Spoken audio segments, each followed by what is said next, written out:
Welcome to Am Braigh Farm. I'm here from Center Fellowship Church in Orangeville.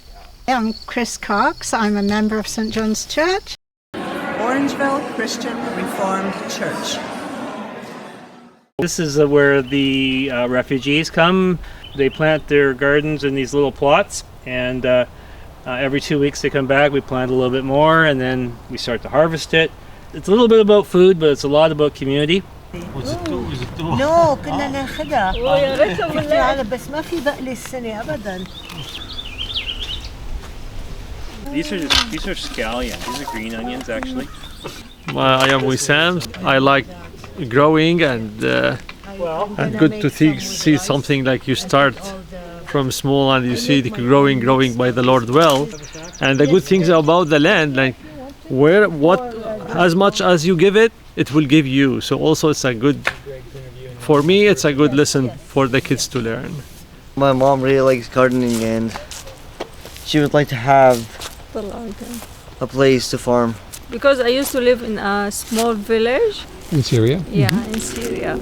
Getting to know this family that's arrived, they have brought richness to our congregation that, it's God's people coming together. My name is Jennifer Curvin, and my original connection with refugee ministry actually came through Jenny Miedema at Remember Ministries. I just saw a couple this past week on Friday morning who had been in Canada for 36 hours, and she just kept saying, I can't believe we're here. And you can hear the laughter in the background. They're actually harvesting their first crops. They've been in a refugee camp for 10 years. A lot of stress, a lot of trauma.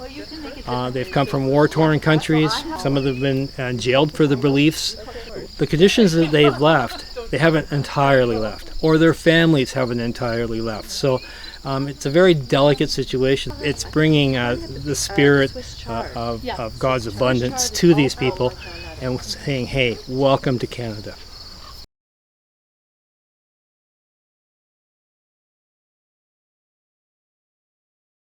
When we first migrated from our home country, it was not an easy task. So everybody has to make his own way to be in a safe place. Coming to a new community, it's like as an adult you have become like a baby to that community. You have to learn everything. You have to learn the culture, ways of speaking, expressions, everything there. So it was a bit painful when it takes time. We've waited there for about 4 years. This is our permanent home, we say. So we still believe God. He will provide us with a job, with license, with everything. Sometimes these people have come from countries where there's been sectarian violence, where perhaps Christians and Muslims have been fighting, or different sects of Islam are fighting. And here they are, they're now in a garden with people of many faiths. And so we have to make sure that we keep an open spot, an open space for them to be who they are, without bringing up some of the dredging of those horror stories that they've come from. Yes, oh yes, you can use it. Yeah, and you can use this part too. Yes, we use Yes, yes. It's such a heartfelt experience to actually be able to welcome them, and it's kind of an incarnational sort of ministry.